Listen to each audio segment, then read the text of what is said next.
Hey, it's Ray here, and I recently got myself caught up in a real estate scam, and I thought it would be fun to share this with you. One, because it is very interesting, even if it is pretty evil. And hopefully this video will help people to not fall for the same thing. But this is a scam that's actually done by using Zillow.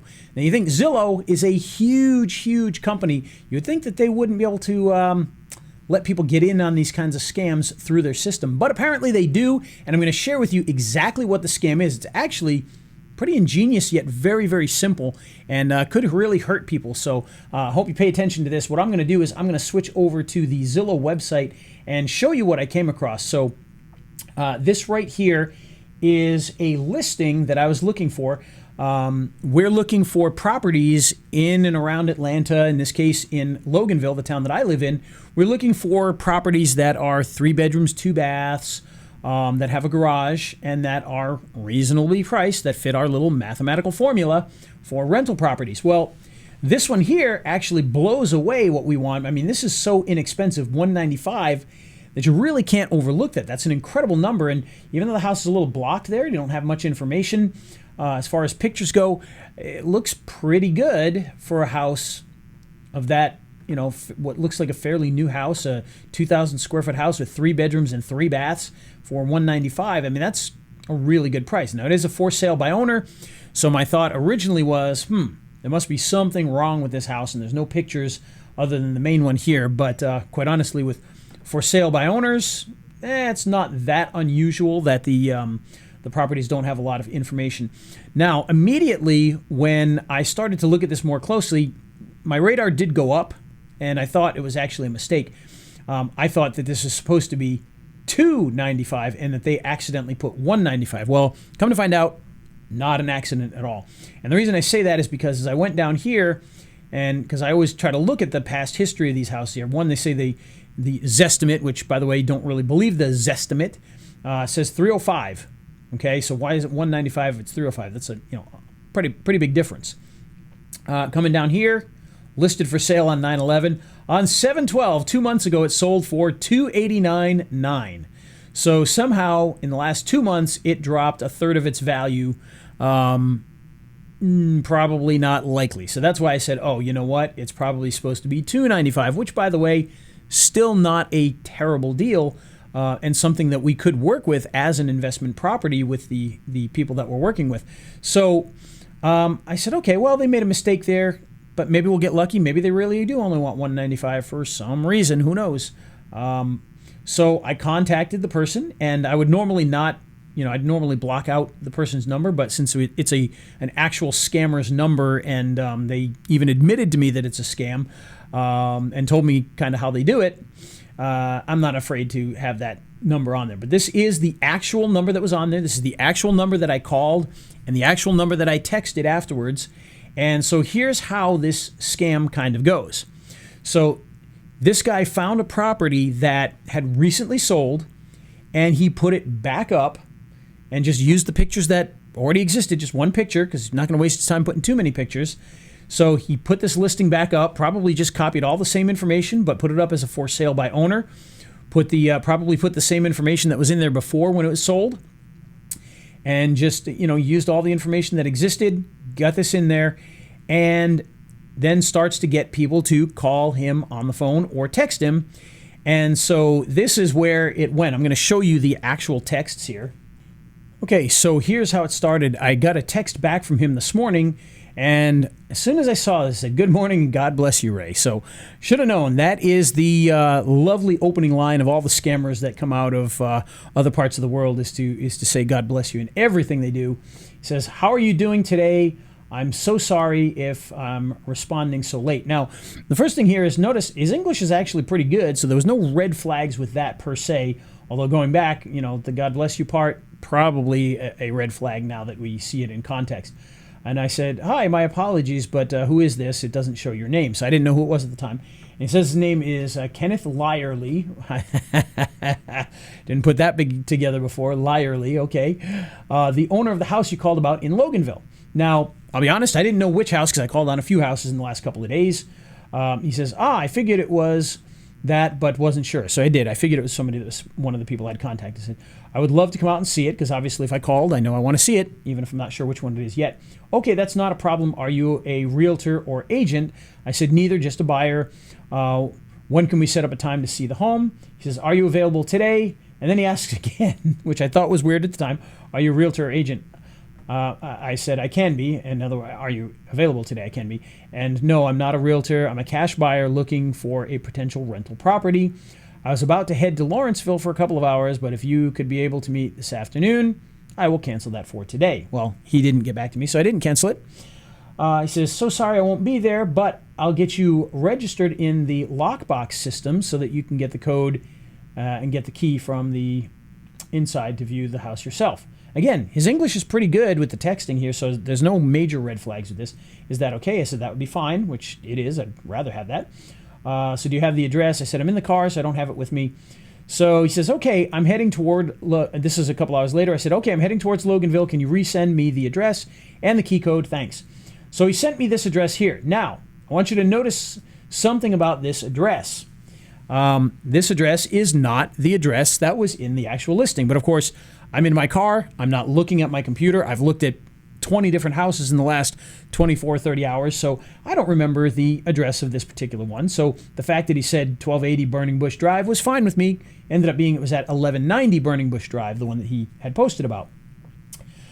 He said, take a clear picture of your driver's license front and back and your social security number card, so I'll confirm I'm talking with the real person.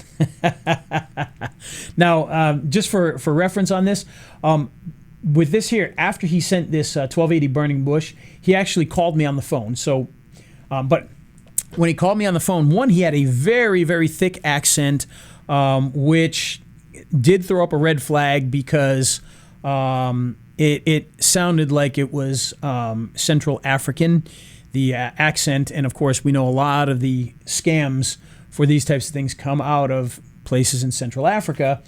And so my radar did go up a little bit because of that, but it's okay. His thing said California. California has lots of people with accents, so that's fine.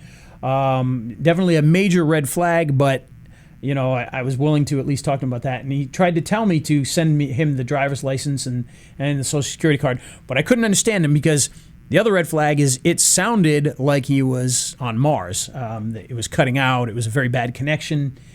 And then that's when he texted me instead of calling me, which, of course, I'm on the phone with him talking while he texted me that and said, send me the social security card and the driver's license. And, of course, I laughed and said, yeah, I don't think I'm going to be doing that. That would be crazy. And he immediately hung up on me.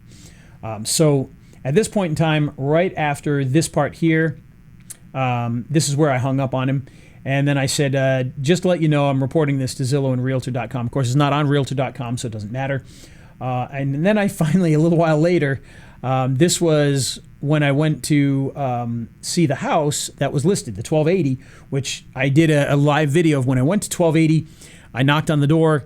That was not the right. That was not the right house. 1280. There was somebody there. They didn't answer the door. There was no lockbox on it. So again, I'm like, okay, this is a total scam now. I knew it was anyway. My reasoning for going out there was, well, it might be a scam, but maybe the house that he's trying to scam with actually is for sale. And if it is, it would still be one I'd be interested in. So that's why I drove over there. But of course, that house was not for sale. There was no lockbox on the door. I knocked on the door. There was somebody there. They never answered the door. So I left and I came back. That's when I saw that the real number was 1190. So I actually drove back out. That's when I did the live video pulling up to 1190, which was a house that had a lockbox on it. There was nobody living there. It was an empty house. Nobody had been there for a while. The grass was long, and you can see that in the live video if you want to watch that. So clearly, this potentially was a house that was for sale, and if it was, I wanted it. So what I did was I went to the neighbor next door, and I knocked on their door, and I talked to the neighbor, and they told me, said, oh, that house was sold about 2 months ago to a developer, or not to a developer, to an investor who's supposed to be fixing it up and then reselling it, or turning it into a rental. And I said, okay, that's kind of what I was looking to do with it too. But and I told them about what was going on, and they laughed about the scam and you know how they tried to get me to give that information that I wouldn't give. So that's why I said to him, I said, I'm curious, do you get anyone that gives you their license and or social security card. And by the way, you should probably give the correct address. It was 1190, not 1280. He says, yes, it is. And also, yes, I've so many. Now, notice all of a sudden his English goes down the drain, which is kind of funny. So he must be copying and pasting much of this here, because all of a sudden his English goes down the drain. And when I talked to him on the phone, his English wasn't very good. So yes, it is. And also, yes, I've so many agents, broker like you, have so many given me information about them, just like I asked you. And I said, amazing. And then I said, they clearly aren't like me, because I just laughed and said, no. And then I asked him, I said, how do you find these properties? Do you just look for ones that are recently sold? That one was actually, I'm supposed to say bought. It says not. Bought just a few weeks ago by an investor, and it does have a lockbox on the door. Of course, he hasn't replied to that, so, whatever. But point is, the scam exists. These guys are finding properties, listing them on Zillow as a for sale by owner, and doing all that extra work just for the opportunity to grab your license and social security number. And the thing about that is, think about this. If he gets 5 people to do that, think about what kind of damage he can do and the money that he can scam out of people just by doing that with just 5 people. And these are 5 people. I mean, it's a very smart scam. I mean, it's terrible, it's evil, but it's a smart scam in that it seems pretty innocent. It's on Zillow. Zillow is a trusted site. Makes sense he would want your license to make sure who's going in the house. Social security number? That's a little weird, but I bet you people do give it to him. I bet you he's right. I bet you a lot of people would give him their license, but he's not going to be able to do much with that. He needs the social security number and card as well. But I bet you a lot of people do. And the people that he's doing this to are people that are purchasing houses. So guess what? They probably have money in their account. They probably have money or credit that he can take advantage of because, they're trying to buy a house. They probably have money. If they're an investor, they probably have money in the bank specifically to do cash buys. So this is a great scam for them. So I just wanted to point this out and show you exactly what these guys are doing so you know what to avoid when it comes to dealing with Zillow. If anybody asks you for your social security number, your social security card, or both sides of your license just to get into a house, do not do it. Don't do that with anything. If it's a car, no matter what it is, don't do that for anybody on the internet. But in this case here, it is clearly a scam. I have reported this to Zillow. They do have it. I've got over here, they've already responded to it, not just an automated response, but they did receive it.